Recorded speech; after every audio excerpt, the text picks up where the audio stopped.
Hi everyone and welcome to Space. My name is Ako from Space, and today we're going to talk about narcissism.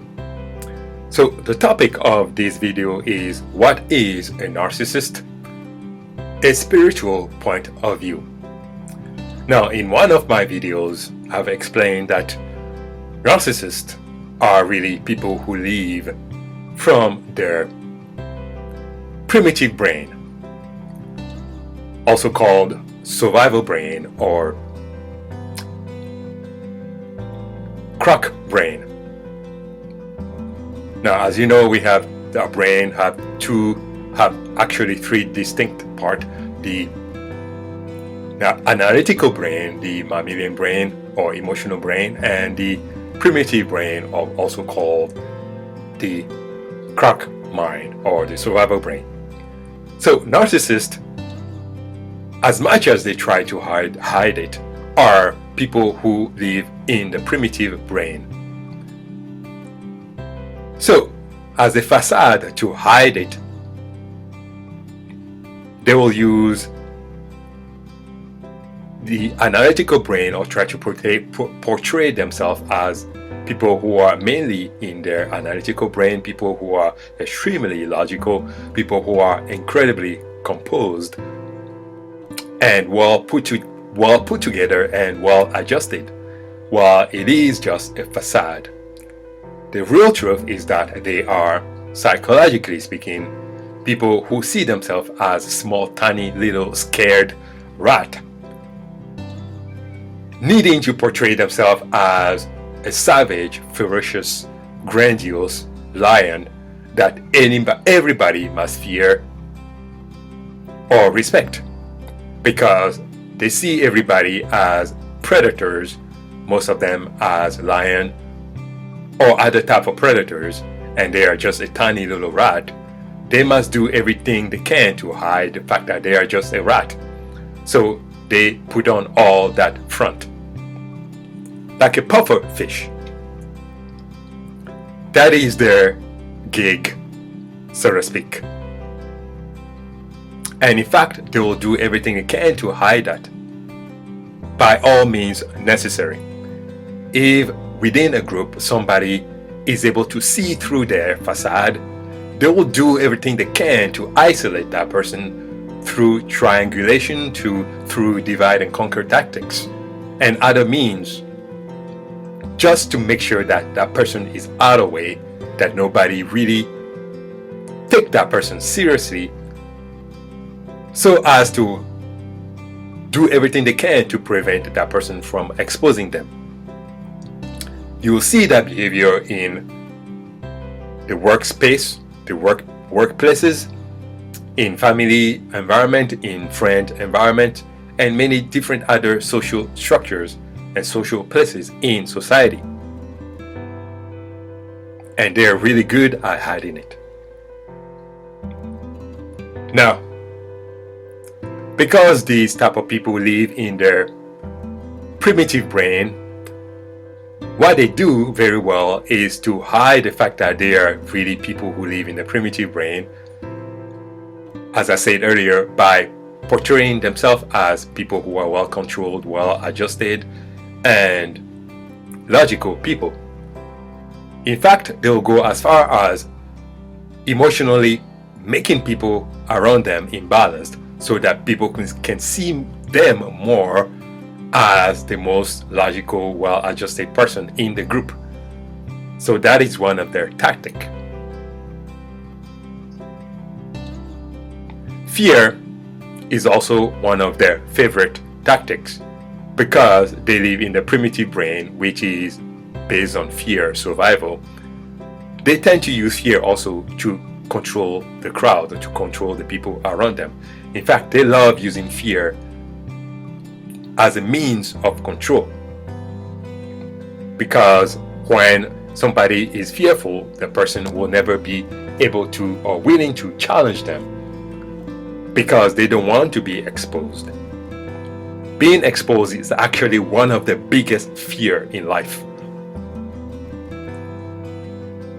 All right, so one aspect of them now we're diving slowly into the spiritual aspect of things, is that they are incredibly emotionally fragmented.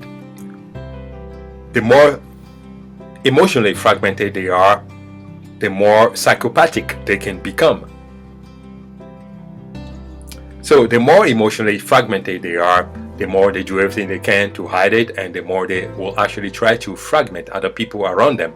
As they say, misery likes company. So, because they are emotionally fragmented, they are also unable to heal themselves.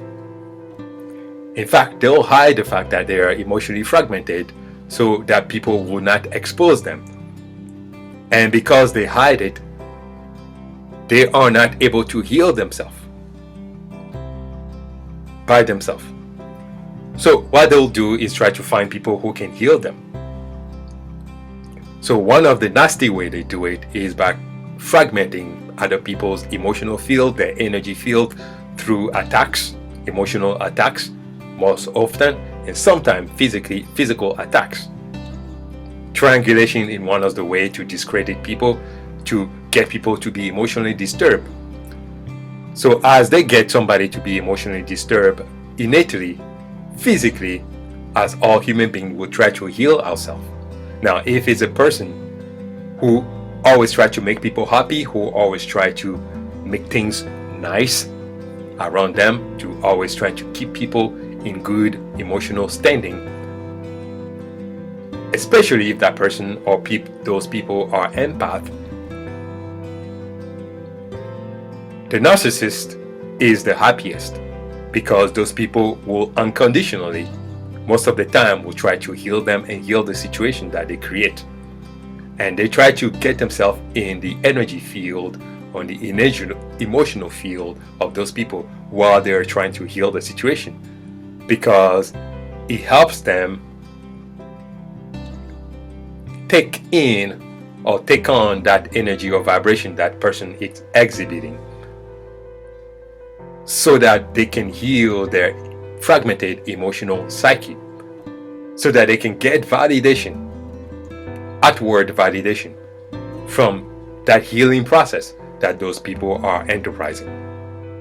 So on one side, they'll wreak havoc on people's emotional psyche while taking in that energy, that vibration that those people try to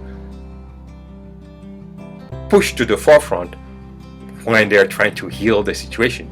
So all the way around, they are incredibly toxic people.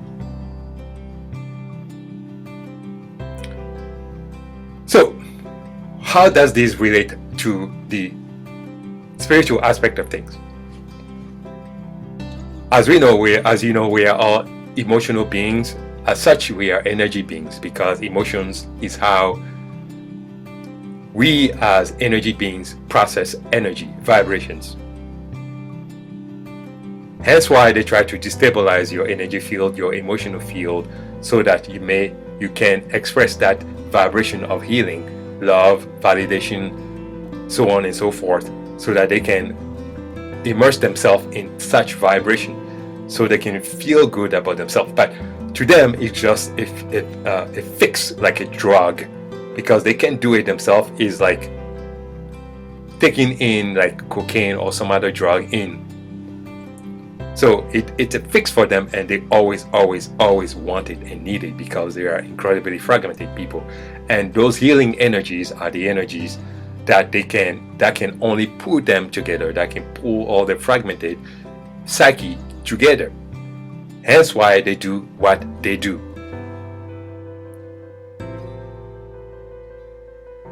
So spiritually, because we are energy beings, what we are spiritually being, having an energy experience down to a realm that we call physical, they also spiritually fragment people, just because they emotionally, therefore energetically, therefore spiritually fragment people.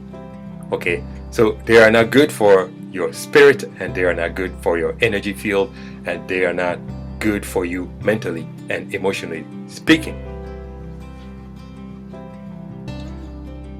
That is the sad nature of the narcissist.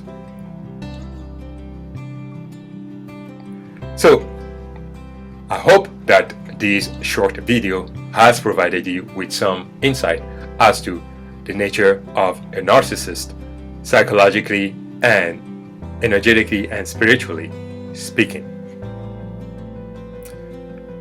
If you are not yet a subscriber of my YouTube channel, please do so.